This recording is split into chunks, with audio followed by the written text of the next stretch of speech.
ನಮಸ್ಕಾರ ವೀಕ್ಷಕರೇ, ನಾನು ನಿಮ್ಮ ಕೆ.ಬಿದ್ರೆ ಅನಂತು. ಬೆಳಗ್ಗೆಯಿಂದ ಸಂಜೆ ತನಕ ಕೆಲಸ ಮಾಡಿ ವಿಪರೀತ ಸ್ಟ್ರೆಸ್ ಜೀವನ ಮಾಡ್ತಾ ಇರೋದಕ್ಕೋಸ್ಕರ ಒಂದು ರಿಲ್ಯಾಕ್ಸ್ ಆಗುವಂತಹ ಜಾಗದ ಪರಿಚಯವನ್ನು ಈ ದಿನ ಮಾಡ್ತಾ ಇದ್ದೀನಿ. ಆ ಜಾಗವೇ ಮೈಸೂರಿನಿಂದ ಸುಮಾರು 32 ಕಿಲೋಮೀಟರ್ ದೂರ ಇರುವ KRS ಜಲಾಶಯದಿಂದ 6ರಿಂದ 7 ಕಿಲೋಮೀಟರ್ ದೂರ ಇರುವ ಅದ್ಭುತ ಸ್ಥಳ ಶ್ರೀ ವೇಣುಗೋಪಾಲ ಸ್ವಾಮಿ ದೇವಸ್ಥಾನ.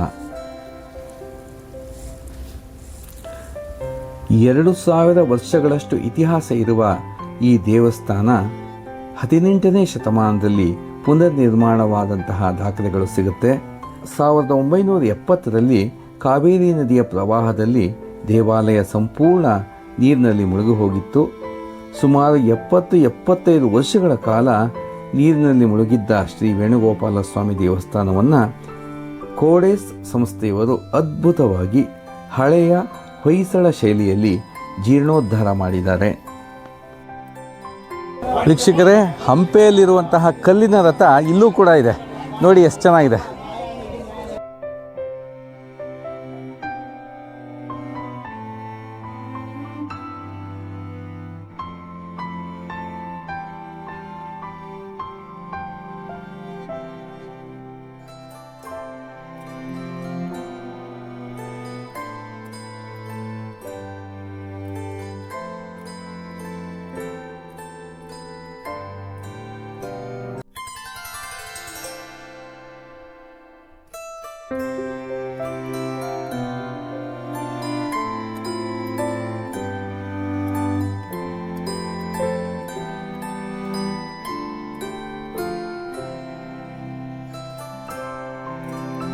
ಒಂದು ಏನು ಅಂದರೆ, ಈ ದೇವಸ್ಥಾನದಲ್ಲಿ ಕ್ಯಾಮ್ರಾ ಅಲೋ ಇಲ್ಲ, ಮೊಬೈಲ್ಸ್ ಅಲೋ ಇಲ್ಲ. ಹಾಗಾಗಿ ನೀವೇ ಬಂದು ದರ್ಶನವನ್ನು ಮಾಡಿ ಆ ಆನಂದವನ್ನು ನೀವೇ ಅನುಭವಿಸ್ಬೇಕು.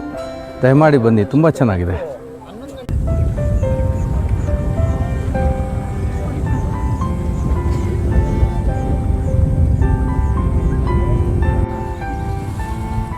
ನೋಡಿ, ಇದು ದೇವಸ್ಥಾನದ ಪ್ರಾಂಗಣದಲ್ಲಿ ಎಲ್ಲಿ ನೋಡಿದ್ರಲ್ಲಿ ಅಲಂಕಾರಿಕವಾಗಿ ತುಳಸಿ ಗಿಡವನ್ನು ಬೆಳೆಸಿದ್ದಾರೆ.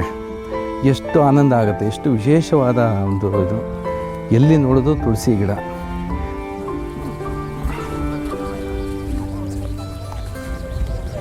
ವಿಶಾಲವಾದ ಪ್ರಾಂಗಣ, ಒಳಗೆ ನವಗ್ರಹಗಳು, ಅಷ್ಟಲಕ್ಷ್ಮಿಯರು, ಸಪ್ತ ಋಷಿಗಳು, ಗಣೇಶ, ಹೀಗೆ ಹಲವಾರು ಚಿಕ್ಕ ಚಿಕ್ಕ ದೇವಸ್ಥಾನಗಳಿದೆ. ಮಧ್ಯದಲ್ಲಿ ಶ್ರೀ ವೇಣುಗೋಪಾಲ ಸ್ವಾಮಿ ವಿರಾಜಮಾನನಾಗಿದ್ದಾನೆ. ಹೊರಗಡೆ ಬಂದರೆ ವಿಶಾಲವಾದ ಪಾರ್ಕು ನಿರ್ಮಾಣ ಆಗಿದೆ.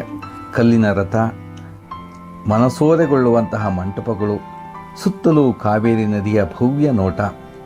ಇಲ್ಲಿನ ಸೂರ್ಯಾಸ್ತವಂತೂ ಅದ್ಭುತ ಮನಮೋಹಕ. ಆ ದೃಶ್ಯವನ್ನು ನೋಡುತ್ತಾ ನೋಡ್ತಾ ನಾವೇ ಕಳೆದು ಹೋಗ್ತೀವಿ.